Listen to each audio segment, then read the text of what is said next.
Ang kwento ko ngayon ay tungkol sa buhay at kasaysayan ng pinakapaborito kong imbentor at napakatalinong si Nikola Tesla. Si Nikola Tesla ay ipinanganak noong Hulyo 10, 1056 sa Smiljan, isang maliit na nayon sa kasalukuyang Croatia. Anak siya ng isang pari at isang ina na likas na maimbento. Sa murang edad pa lang, ipinakita na ni Tesla ang kanyang kahusayan sa agham at teknolohiya. Mahilig siyang mag-eksperimento at bumuo ng mga kakaibang ideya na madalas hindi maunawaan ng karamihan. Nag-aral si Tesla sa Polytechnic School sa Graz, Austria, kung saan napansin niya ang kahinaan ng mga dekuryenteng motor na ginagamit noon. Naniniwala siyang maaari itong gawing mas epektibo, kaya't nagsimula siyang bumuo ng ideya tungkol sa alternating current o AC, isang mas mahusay na sistema kumpara sa direct current o DC na ginagamit ng kanyang karibal na si Thomas Edison. Ang AC o alternating current ay ang kasalukuyan nating ginagamit sa ating mga kuryente sa bahay, kung saan ay kahit magbaliktad ang ating pagsaksak sa outlet ay maaari pa din itong gumana. Samantalang ang DC o direct current ay tulad ng ating mga baterya na kung saan ay may positive at negative at hindi maaaring gumana kapag ito ay nagkabaliktad ng kabit. Noong 1884, lumipat si Tesla sa Amerika at nagsimulang magtrabaho para kay Edison. Sa kabila ng kanilang magkasalungat na pananaw, naakit si Edison sa talino ni Tesla. Gayunpaman, nagkaroon sila ng hindi pagkakaunawaan dahil sa iba't ibang prinsipyo, lalo na sa usapin ng alternating current versus direct current. Hindi binayaran ni Edison si Tesla sa mga ipinangakong gantimpala para sa mga imbensyon nito, kaya nagpasya si Tesla na lumikha ng sariling landas. Sa tulong ng negosyanteng si George Westinghouse, nagkaroon si Tesla ng oportunidad na ipakita ang halaga ng AC system.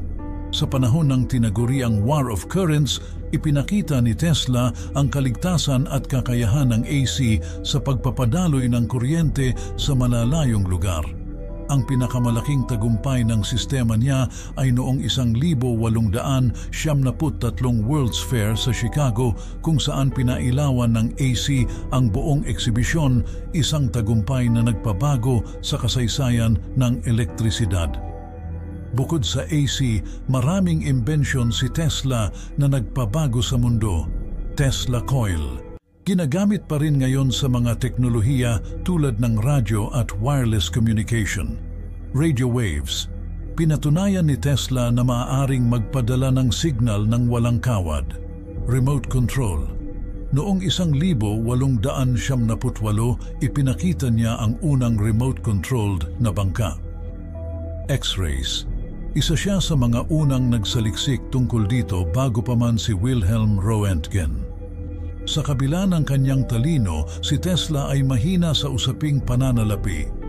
Gumugol siya ng malaking halaga ng pera sa mga proyekto tulad ng Wardenclyffe Tower o ang sikat na Tesla Coil Tower, isang ambisyosong plano na magbigay ng libreng wireless energy sa buong mundo. Dahil sa kawalan ng suporta mula sa mga negosyante at kakulangan ng pondo, ang proyekto ay natigil. Sino ba namang negosyante ang maglalaan ng malaking halaga para sa isang proyekto na ipapamahagi lamang ng libre?